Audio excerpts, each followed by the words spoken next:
se parle, qu'on se connaisse, qu'on reconnaisse nos forces, qu'on reconnaisse nos limites, et c'est ainsi qu'on peut effectivement avoir une économie sociale de plus en plus performante, de plus en plus qui s'impose dans les politiques publiques, comme l'a dit le président de l'ANACAF.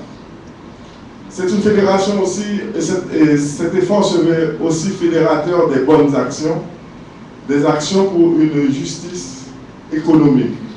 Parce que l'économie, c'est, comme on l'avait dit l'année dernière, il est temps que la finance soit au service de l'économie, mais l'économie aussi doit être au service de la personne humaine. Et il n'y a que, en fait, il n'y a que l'économie sociale. On ne veut pas être dogmatique ou sectaire, mais l'économie sociale charrie en elle ses valeurs de partage, de justice. Et on sait qu'en Haïti, où le mot inégalité est dans toute sa rigueur, et sinon dans toute sa laideur, donc l'économie sociale a un rôle à jouer pour un juste retour des choses, pour que l'économie ne soit pas une science des choses, comme on dit, une science de la richesse, mais une science humaine, et pour, comme disait quelqu'un, que l'économie soit une science morale, purement et simplement. Donc sur ce, je vous invite à une prédisposition pour entrer dans ces avenues d'une économie au service de l'humanité. Merci. Voilà, donc regrouper et pousser plus loin la réflexion, c'est bien la vocation de cet atelier, tel que décrite par M. Fleuristin. Alors pour terminer cette série de mots de bienvenue, nous faisons appel à M. Dominique Le Saff, qui vient de loin et qui est avec nous, président du réseau de l'INES.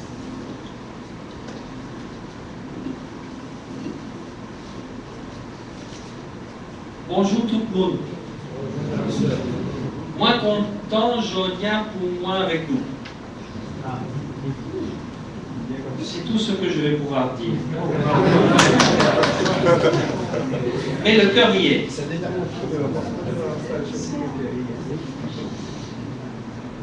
Je voudrais avant toute chose saluer le représentant de l'État.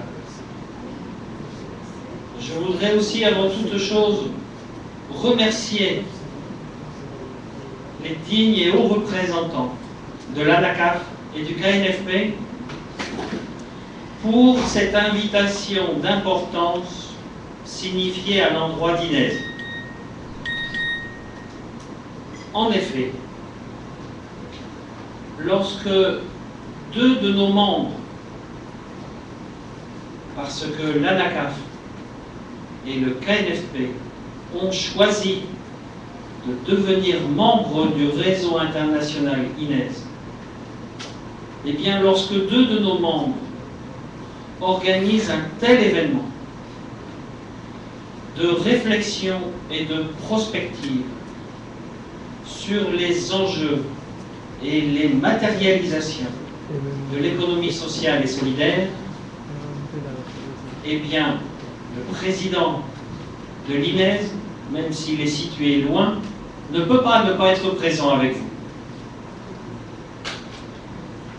Le sens de cette présence et de cette participation à vos travaux qui deviennent nos travaux, c'est d'abord pour écouter et ensuite pour témoigner. L'Association internationale des investisseurs dans l'économie sociale, créée en 1989, est la toute première initiative de réunion des efforts de l'investissement au service de l'économie sociale. Ça a été créé dans les pays de l'OCDE. Aujourd'hui, et depuis 2008, lorsqu'avec M. Fleuristin, nous avons voulu décider la globalisation de la solidarité financière internationale en 2008 à Québec, qu'est-ce que nous avons constaté? nous avons constaté que tous les KNFP de la planète, toutes les ANACAF de la planète, inscrites pour une meilleure inclusion socio-économique et financière, pour concilier la finance et le social, comme a dit notre président de l'ANACAF, et la solidarité, pour travailler ardemment la justice économique au service de la personne humaine, comme l'a rappelé M. Fleuristin. Lorsque tous ces efforts se réunissent, quelque part, le sens de la présence, c'est aussi de pouvoir témoigner sur tous ces efforts qui existent partout pour une meilleure inclusion socio-économique et financière, pas simplement dans notre cher pays d'Haïti, mais aussi partout. C'est le sens de ma présence ici. Comme vous le voyez ici, les membres d'INES sont une cinquantaine et représentent le monde. Je ne vais pas rentrer dans tous les détails, mais qu'est-ce qu'on y trouve? Les principales banques sociales européennes, les principaux réseaux d'inclusion et d'économie sociale sur la planète, des acteurs qui sont des investisseurs sociaux, des coopératives d'épargne et de crédit, des centres de recherche et de prospective sur la finance sociale et solidaire, des centres de formation sur les mêmes thèmes. Ici dans les Caraïbes, en Amérique latine, en Afrique, en Europe, en Amérique du Nord et jusqu'au Japon et en Australie.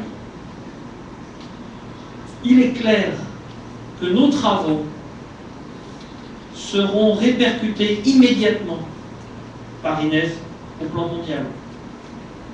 Le conseil d'administration d'INES a donné la permission à son président de venir participer à ces travaux à l'invitation de 2 de ses membres consistants que sont le KNFP et l'ANACAF au sein d'INES. Je ne vais pas en dire plus pour le moment.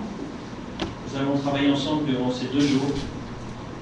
Et il me revient maintenant aussi de nous souhaiter à tous un très bon colloque. Je vous remercie.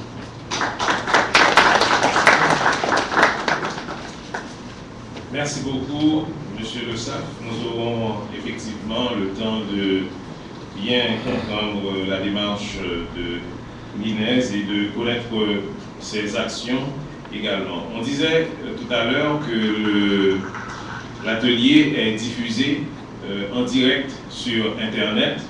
Si jamais vous avez l'intention de communiquer cette information à vos partenaires, eh bien, il faut leur dire que l'adresse sur laquelle il faut aller, c'est www. Probablement on va projeter ça un petit peu plus tard. Ustream, USTREAM.tv, USTREAM.tv. Donc c'est sur ce site que le contenu de cet atelier est diffusé en temps réel. Après TV, donc /channel, CHA2NEL, et puis /ANACAF et donc ET KNFP.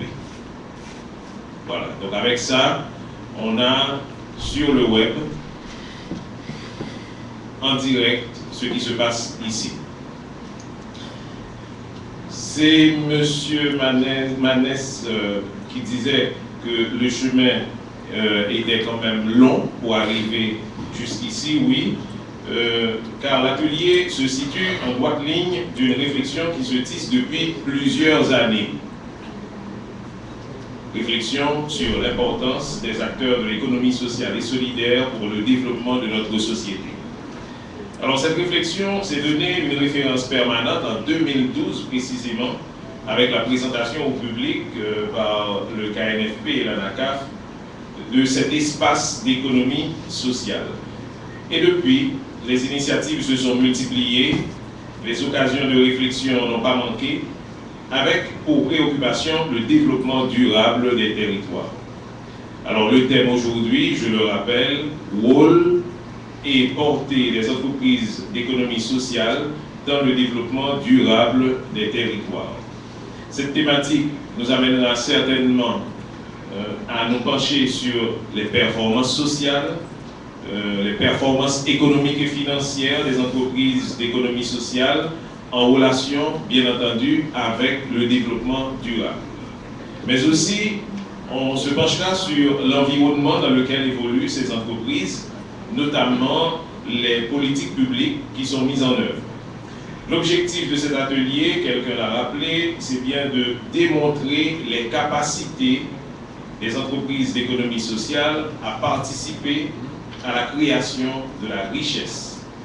À une époque où Haïti cherche sa voie en matière de développement durable, il convient de réfléchir ensemble pour sensibiliser l'opinion nationale et à travers les réseaux, l'opinion internationale aussi, sur les enjeux qui nous concernent et alimenter en même temps les politiques et les actions en vue d'une économie inclusive, porteuse de justice sociale. C'est bien ce que nous allons faire durant ces 2 jours à travers des panels en plénière, des débats et des sessions en groupe.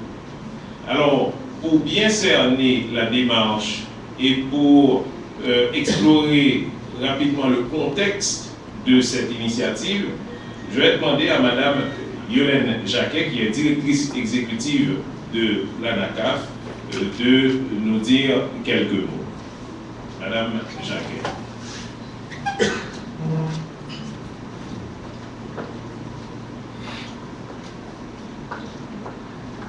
Je pense que Robson a déjà bien dit, ça va être effectivement juste quelques mots. Car en principe, le président de l'ANACAF a déjà fait une mise en contexte de l'atelier. Mais je saisis cette opportunité juste pour apporter quelques précisions complémentaires. Cet atelier en prélude à l'Assemblée générale de l'ANACAF et en partenariat avec le KLFP, le FOROLAC, l'INES, je dirais, est l'ultime et rencontre qui devrait clôturer la célébration des 15 ans de nos 2 institutions. Parce que finalement, nous avons déjà atteint nos 16 ans. Ensuite, c'est l'occasion d'associer l'utile à l'agréable. Car pour ceux qui ont participé de l'atelier au cours de l'année 2012, je dois vous dire que nous n'avons pas l'intention de vous faire bosser aussi dur que l'année dernière. Nous voudrions bien, durant ces 2 jours et pour certaines personnes 3 jours, associer l'utile à l'agréable. C'est pourquoi, au cours de l'atelier sera agrémenté de quelques musiques. Et puis, nous voudrions aussi instaurer une culture de célébration, ce qui n'est vraiment pas courant chez nous. Alors, j'abuse le mot instaurer, parce que je ne pense pas que le KLFP et l'ANACAF puissent instaurer. Mais au moins, nous pouvons envoyer un tout petit message, car célébrer les victoires et même les plus petites remonte le moral. Célébrer porte à être plus enclin à travailler ensemble, à faire les concessions, à privilégier l'intérêt commun. Célébrer dans le bon sens du terme favorise un état d'esprit positif et plus réceptif. Et en tout dernier lieu, conduira à d'autres célébrations. En effet, le programme sera agrémenté de musique, je l'avais déjà dit tantôt. Toutefois, je ne vais pas vous tromper, parce que les thèmes qui seront traités exigeront quand même une attention très soutenue. Nous aurons des intervenants venant des institutions de l'État, comme le ministère de l'Agriculture, l'IHSI, qui va présenter les chiffres, le matin de l'après-midi, les statistiques. Nous aurons les associations professionnelles du secteur, l'AMIM, avec Fonposé, qui va présenter l'expérience sur la microassurance, et l'ANACAF, le KLFP. Et pour les réseaux internationaux, comme vous le voyez, nous avons avec nous Dominique Lostar, le président de l'INES, qui, je pense, représente avec beaucoup d'habileté les expériences, que ce soit au niveau caribéen, au niveau européen. Et je pense que vous aurez l'occasion de juger au cours de ces derniers jours. Pour finir, je dis bonne fête au KNFP, à tous les membres du KNFP, que ce soit les mutuelles de solidarité qui sont ici présentes, les banques villageoises, les IMF non coopératives, et en particulier nos caisses membres qui, sans leur foi en leur association, cette fête ne serait pas du tout possible aujourd'hui. Et mes remerciements à tous ceux qui fêtent avec nous, à tous nos invités spéciaux, dont leur présence ici sont vraiment très significative pour la NACAF. Je ne veux pas citer des noms parce que je n'ai pas la liste de présence, mais je voudrais bien dire depuis ce matin, la Banque centrale a été vraiment, donc pour ne pas faire de jaloux. Donc je remercie vraiment très particulièrement nos invités spéciaux. Merci beaucoup de votre présence et je vous souhaite encore de passer un agréable moment avec nous. Merci beaucoup pour votre participation. Bonne soirée.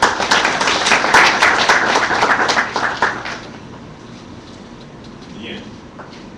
Les mots émus de Madame Jacquet qui témoignent de sa satisfaction de vous voir tous ici avec nous durant ces 2 jours pour, comme elle dit, célébrer, mais aussi pour réfléchir, ou si vous voulez célébrer dans la réflexion pendant les 2 jours qui vont suivre. Donc je vais remercier Monsieur Castel, Monsieur Le Saf, Monsieur Fleuristin, Madame Jacquet qui vont laisser leur place au premier panel, car on va commencer tout de suite avec la réflexion. Il va nous amener jusqu'à l'heure du déjeuner, à midi et demi. Donc, on va avoir plus d'1 heure de réflexion, de partage sur 2 thèmes, avec 2 spécialistes, ou 3 spécialistes. Monsieur Le Saf va rester avec nous pour un premier thème. J'appelle Monsieur Dieudonné Eugène du KNFP qui va nous rejoindre. Monsieur Dieudonné Eugène. Et ensuite Monsieur Oveline Mercius de l'ANACAF qui va être aussi avec nous pour ce premier panel. Thème n'a pas abordé dans le premier panel, c'est des thèmes qui ont relation avec performance sociale. Voilà, donc c'est les mots-clés pour ces premières présentations, ces premiers exposés. Performance sociale. Les enjeux d'un bilan social des entreprises, avec d'abord Dominique Le Saf, et puis ensuite l'outil SPI et son application. On verra des cas concrets de mesure des performances sociales en Haïti, d'une part avec Dieudonné Eugène du KNFP, et puis ensuite Oveline Mercius de l'ANACAF. J'espère que les problèmes techniques sont en train d'être réglés. Probablement pour les supports pour l'exposé, le premier de M. Le Saf, les enjeux d'un bilan social des entreprises. Vous avez eu avec Mme Jacquet aussi un petit panorama du reste de la programmation. On aura des ateliers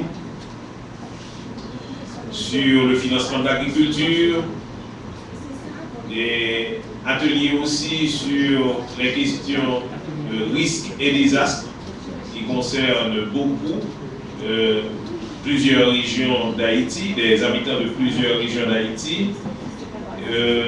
La question des politiques publiques qui va aussi être abordée au niveau d'un des groupes de travail, une des sessions en groupe. Aussi, durant l'atelier, Nous parlerons des spécificités de la microassurance. La question agricole sera posée, de même que celle des produits financiers. Donc tout ça à aborder durant les 2 jours d'atelier de l'ANACAF autour du thème qu'on a souvent répété depuis un petit peu plus d'une demi-heure ici, rôle et portée des entreprises d'économie sociale dans le développement durable des territoires. Pendant que la question technique se règle, j'espère, rapidement, nous profitons pour rappeler cette information importante que la session est diffusée en direct sur Internet à travers le site www.ustream.tv/anacaf-e-KNFP. Donc, je vais laisser la parole à nouveau à M. Dominique Le Saff de l'INES pour son exposé sur les enjeux d'un bilan social des entreprises. Les micros fonctionnent, il faut juste allumer.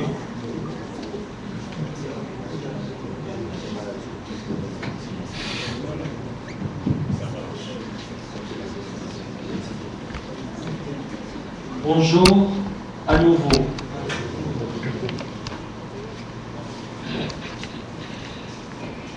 Nos amis de l'ANACAF et du KNFP ont fait les choses de manière telle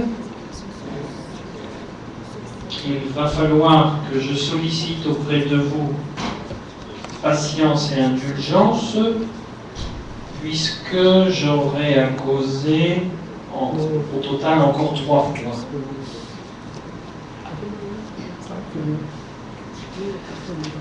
La première requête pour notre atelier, souhaitée par l'ANACAF et le KNFP dans la réflexion stratégique sur les entreprises sociales et solidaires, porte sur l'appréciation et la construction d'un bilan social. Je me référerai pour vous exposer ces questions uniquement et exclusivement à partir d'expériences. Des expériences qui alimentent la théorie et non des expériences qui tirent de la théorie des préceptes pour pouvoir exister. Je me situe en tant qu'INES, bien entendu. Les INES, comme je l'ai dit, c'est un réseau composé d'une 50aine de membres.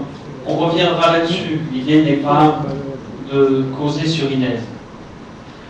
Mais parmi les membres d'INES fondateurs, il y a un investisseur social qui s'appelle la CIDI en France, Solidarité internationale pour le développement et l'investissement, qui a été fortement engagé d'ailleurs ici en Haïti, en particulier auprès du KNFP, COFIP et d'autres pour le développement des mutuelles,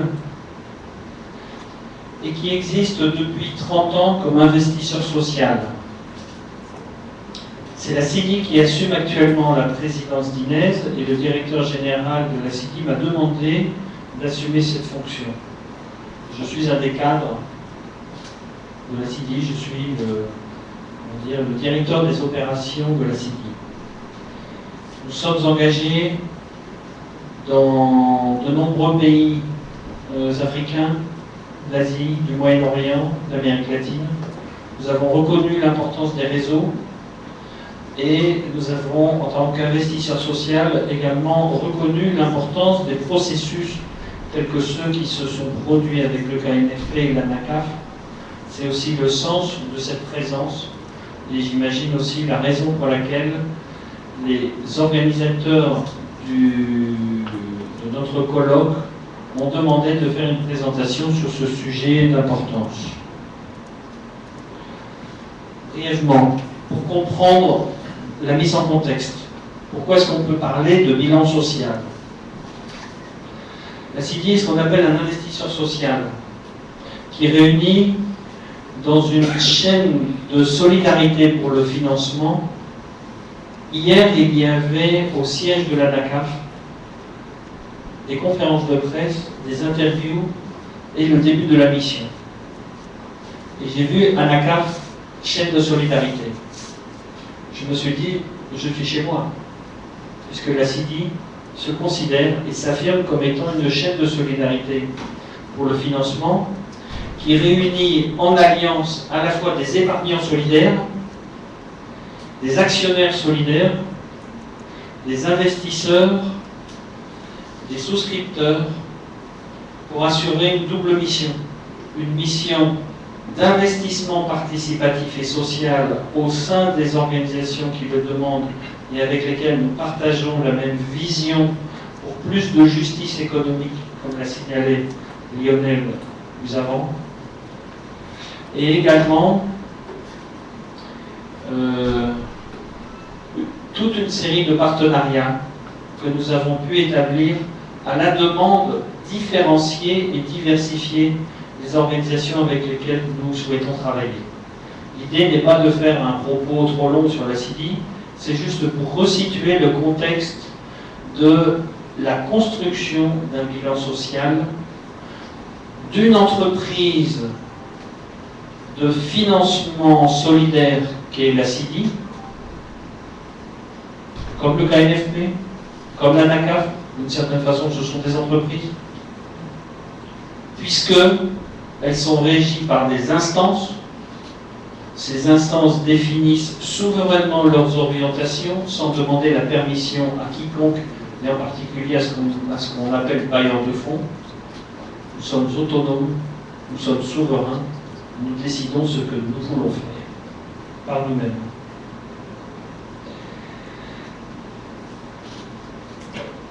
C'est en 2001